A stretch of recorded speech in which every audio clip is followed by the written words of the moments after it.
দুই বন্ধু ঘরে আসার সময় তাদের থেকে একটু অন্যরকম খারাপ লাগছিল।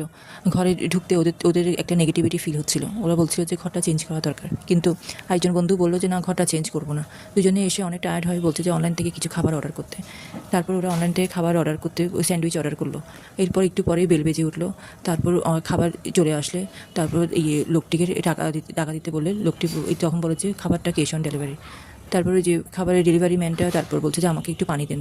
তো লোকটি তাকে পানি দিল আর যে টাকাটা দিল। তারপর এরপরে এই খাবারটা রেখে চেটে মুখ হাত ধুতে উপরে চলে গেল। তারপর নিচে এসে দেখেছে ওর বন্ধুকে কোথাও দেখছে না, এদিক ওদিক খুঁজছে কিন্তু কোথাও ওর বন্ধুকে দেখছে না। খুঁজতে খুঁজতে হঠাৎ বাথরুম থেকে আওয়াজ আসলো। দেখলো যে ওর বন্ধু বাথরুম থেকে চলে এসে বলছে তোকে এত আওয়াজ দিচ্ছে শুনছিস না যে?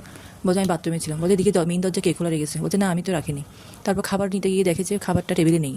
তারপর দেখছে যে জিনিসপত্র এদিক ওদিক একটু আওয়াজ হচ্ছিল। ও তখন বুঝতে পারেনি কী হলো। হঠাৎ কারেন্ট চলে যাওয়াতে দুজনে টর্চ নিয়ে উপরে গেছে, গিয়ে আবার মেইন সুইচটা অন করে দিতে কারেন্ট আবার চলে আসলো।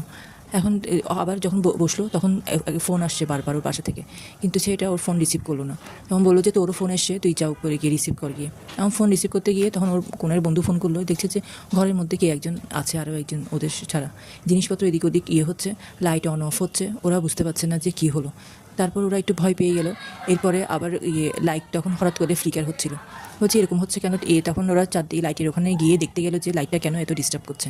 তখন ওরা উপরে উঠে যখন দেখছে যে ওখানে এক ধরনের একটা ছায়া একটা দেখা যাচ্ছে। আমরা দেখতে পেলাম যে একটা মেয়েকে, এই ছায়ার মতো। ওরা তারপর এরপরে এদিক ওদিক দেখতে দেখতে হঠাৎ করে একজনের সিঁড়ি দিয়ে পড়ে গেল। সিঁড়ি দিয়ে পড়ে সে বেহুশ হয়ে গেছে। আরেক বন্ধু তখন তাড়াতাড়ি করে এসে ওকে মুখে পানি ছিটিয়ে বলল এই তোর কী হয়েছে? তারপর ওই বন্ধুটাও দেখলো যে আর জানলা দিয়ে কে একজন দেখা যাচ্ছে। তাড়াতাড়ি করে সে নিচের দিকে নেমে গেল।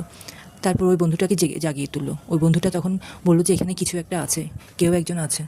তো অন্ধকারে ওরা কিছুই বুঝতে পারছে না। তারপর ওরা কী করলো, রান্নাঘরের দিকে গিয়ে দেখছে একটা মেয়ে দাঁড়িয়ে আছে জানলায়। যখনই ওরা কাছাকাছি যাবে হঠাৎ করে লাইট জ্বলে উঠলো আর দেখলো যে ওটা ওর বোন। ওরা হঠাৎ করে ভয় পেয়ে গেল। ও দেখছে যে ওর বোন অনেক হেসে হেসে ওদের সঙ্গে দুষ্টুমি করছে। তো ভাইটা বললো যে তুই এখানে কী করছিস? বলছে যে আমি আমি তো এখানে এসে আসছি, তোমাদের স্যান্ডউইচ খাচ্ছি।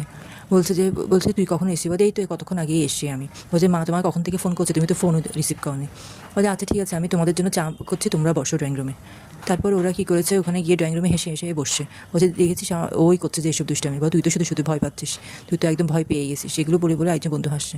তারপর ওর মার সাথে কথা বলে জানতে পারলো যে ভাইয়ের সাথে দেখা করার জন্য আসতে গিয়ে অ্যাক্সিডেন্টে মারা গেছে। সঙ্গে সঙ্গে মোবাইলটি হাত থেকে পড়ে গেল। ও তখন দৌড়ে রান্নাঘরে গিয়ে দেখে যে 3টা কাপ সাজানো চায়ের হাঁড়িতে চা গরম হচ্ছে। আর এভাবেই এই গল্পটি শেষ হয়ে গেল।